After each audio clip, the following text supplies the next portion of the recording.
Back in 2019, before the pandemic, I was driving for Lyft at night to help pay off student loans. Most of my rides were uneventful.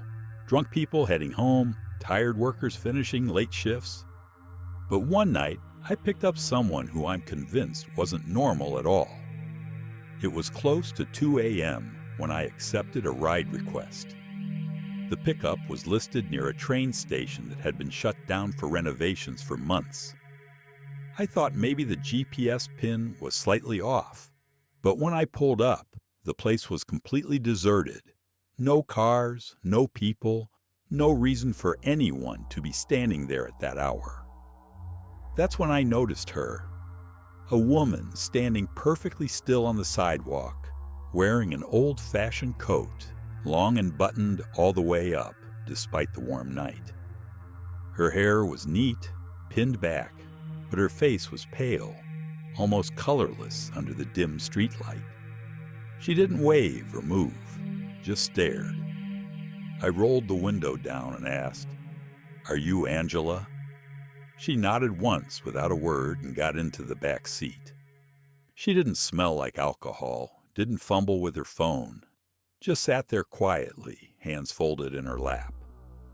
The app listed her drop-off as a residential address 25 minutes away.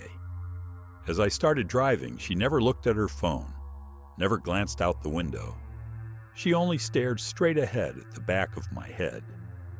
At first, I tried to break the silence. "Rough night?" I asked. No response. I looked in the mirror. Her lips were moving slightly, like she was whispering, but I couldn't hear anything. About halfway into the drive, she finally spoke. Her voice was soft, flat, and unnatural. She asked, "Do you believe in ghosts?"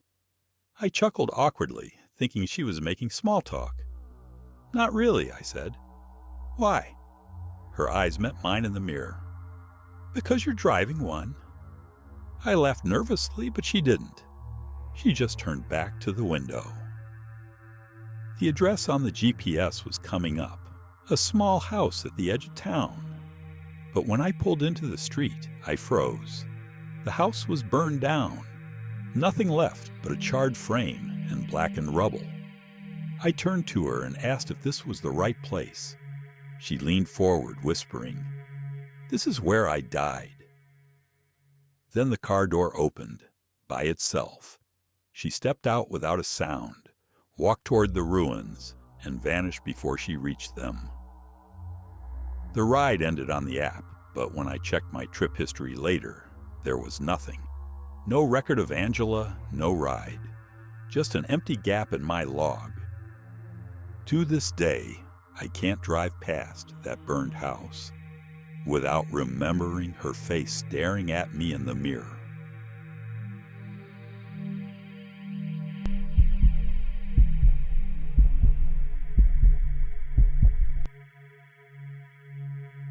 I used to do food delivery on the side.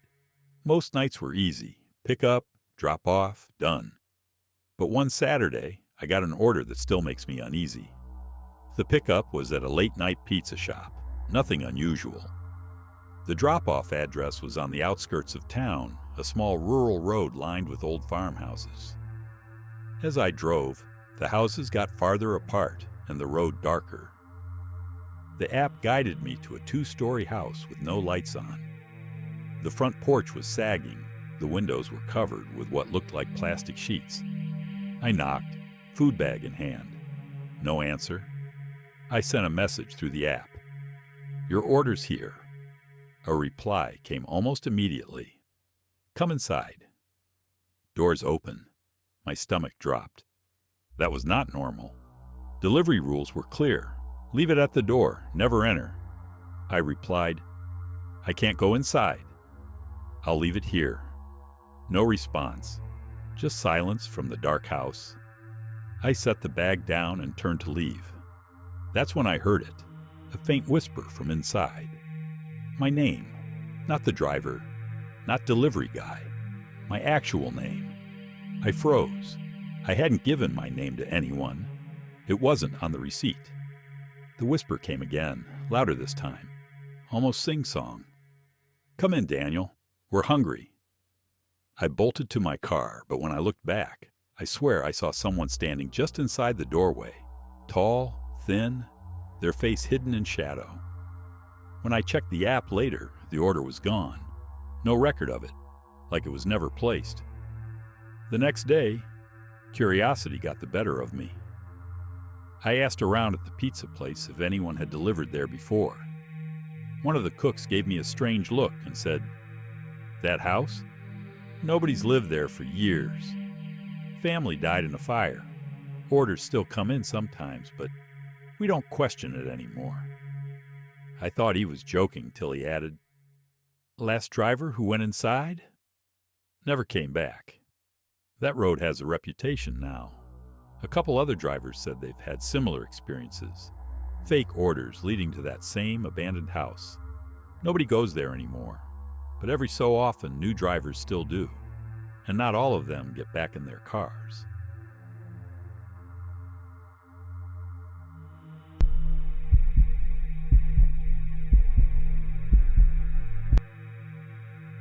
In 2022, I traveled to Chicago for a work conference. I don't travel much, so the whole trip already had me a little on edge. I was staying in a mid-range hotel about 15 minutes from the convention center, while most of my coworkers booked fancier places downtown. I didn't mind. It was quieter and cheaper, and honestly, I was so exhausted from the long sessions each day that all I wanted to do was sleep. One night, after a long dinner with some colleagues, I ordered an Uber back to my hotel around midnight. The app confirmed. White sedan, driver's name Victor, arriving in 6 minutes. After a few minutes, a white sedan slowed in front of me. The plate looked close enough, and I was too tired to think twice. The driver, a man in his late 40s with a baseball cap, rolled down the window. "You waiting for an Uber?" he asked. "Yeah," I said and got in. At first, everything seemed normal. The car smelled faintly of pine, but the driver never confirmed my name or destination. He just started driving. A few blocks later, I noticed he wasn't following the blue route on my phone. He was going the opposite way. I think you need to turn around," I said. He didn't answer. His grip on the wheel just tightened. My phone buzzed. "Your driver has arrived." My real driver, still waiting at the cafe. My stomach dropped. I wasn't in my Uber. "Stop the car," I said sharply. The man looked at me in the mirror, his face expressionless. "Almost there," he muttered. "Almost where?" I tugged at the door handle. Locked. I said, "Stop the car," I barked. "Now." When I held up my phone and said I'd call the police, he finally swerved to the curb. The car stopped so abruptly I slammed into the door. He glared and growled, "Get out!" I scrambled out and ran until my legs gave out. When I looked back, the sedan was gone. I thought that was the end of it. But 2 nights later, when I returned to the hotel near midnight, I saw the same white sedan parked across the street under a flickering streetlight. The driver sat inside, facing the entrance. I ducked inside and told the front desk clerk, who called security. But when they checked, the car was gone. The last night of the trip, I checked out late for a red-eye flight. I ordered another Uber, this time a black SUV. When it pulled up, I noticed the sedan again. Same place, engine running. My chest tightened. I climbed into the SUV and told the driver to go. As we pulled away, the sedan's headlights flicked on. It followed. "Is that guy behind us?" the driver asked. "Yes," I said. My voice shook. "Can you go to a police station instead of the airport?" He nodded and took a sharp turn. The sedan followed. Every lane change, every turn. My chest was so tight I could hardly breathe. Finally, we pulled into a brightly lit police station lot. The sedan slowed, hesitated, then sped off into the night. I filed a report, gave the description, the details. The officers said they'd look into it, but I never heard anything again. When I flew home, I thought I was done with it. But a few days later, I got a strange notification from Uber. Please rate your recent trip with Victor. There was no trip history, no record of it, just that message. I don't know who he was or what his plan was, but I know this. He was waiting for someone tired, distracted, careless enough to get into the wrong car. And I'll never forget the cold look in his eyes when he said, "Almost there. Always check the license plate. Always confirm the name.